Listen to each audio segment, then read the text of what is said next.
Good day, ma'am and sir.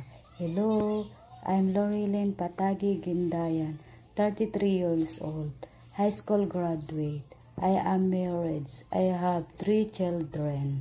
The old one is a boy, age 13 years old, and the second one is a girl, age 8 years old, and the last one is a girl, age 3 years old. I live in Santa Catalina, Binalunan, Pangasinan.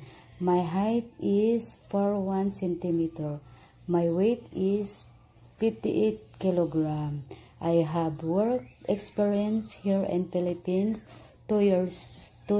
I serve 5 members and the family, 3 adult and 2 children, age 5 years old and 2 years old. I do use my shovel cleaning in the house, washing clothes, cooking, marketing, gardening, and take care children. I am very eager to work and abroad, cause for my family.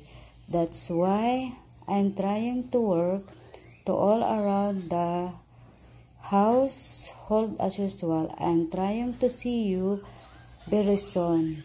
Thank you, ma'am and sir.